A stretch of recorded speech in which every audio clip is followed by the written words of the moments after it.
ఆంధ్రప్రదేశ్ రాష్ట్ర ప్రభుత్వ ఉద్యోగులకు 185 నెలల పెండింగ్లో ఉన్నటువంటి డిఏ ఎరియర్స్కి సంబంధించి ఈ వీడియోలో పూర్తి వివరాలు అయితే తెలుసుకుందామండి.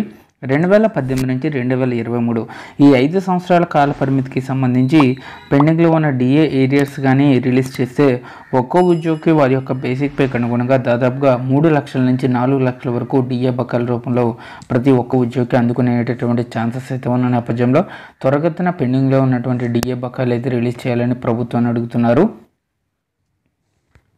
ఉద్యోగులకు మొత్తం 185 నెలల డిఏ ఏరియర్స్ అయితే పెండింగ్లో ఉన్నాయండి. వీటిలో కరోనా సాగుతో 54 నెలల డిఏ ఏరియర్స్ను అంటే జనవరి 2020, జూలై 2020, జనవరి 2021 సంబంధించి డిఏ బకాయిలను మాఫీ చేయడం జరిగింది. సో మనకు రావాల్సిన డిఏ బకాయిలను గమనించినట్లయితే జూలై 2018 డిఏ బకాయిలకి సంబంధించి 30 నెలల ఏరియర్స్ రావాలి.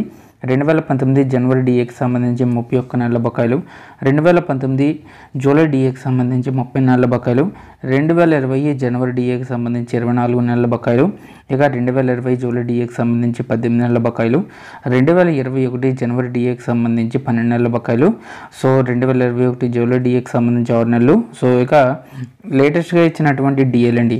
అయితే ఈ డిఏలు అయితే 2 సంవత్సరాల క్రితం ఇవ్వాల్సి అయితే ఉంది. అంటే జనవరి 2022 డిఏ 18 నెలల బకాయిలు ఇంకా మనకు రావాల్సి అయితే ఉంది. జూలై 2022 డిఏ అంటే లేటెస్ట్గా మొన్న దసరాకి ప్రకటించడం జరిగింది. ఈ డిఏకి సంబంధించి 16 నెలల బకాయిలు ఇంకా స్టిల్ పెండింగ్లో ఉన్నాయి. ఇవి కాకుండా వీటితో పాటు 2023 సంవత్సరానికి సంబంధించి జనవరి జూలై డిఏలను కూడా ప్రకటించాల్సి అయితే ఉందండి. సో దీనికి అదనంగా మరి యొక్క 2024 జనవరి డిఏ కూడా ఈ పెండింగ్ లిస్టులోకి చేరిపోయింది. కాబట్టి 2022 వరకు గల డిఏ బకాయిని చూసినట్లయితే 185 నెలలు స్టిల్ పెండింగ్లో ఉన్నాయండి. సో ఈ 185 నెలల డిఏ ఏరియర్స్ అంటే ఒక్క ఉద్యోగికి సగటున 2 లక్షలకు పైగా నష్టం అవుతుంది.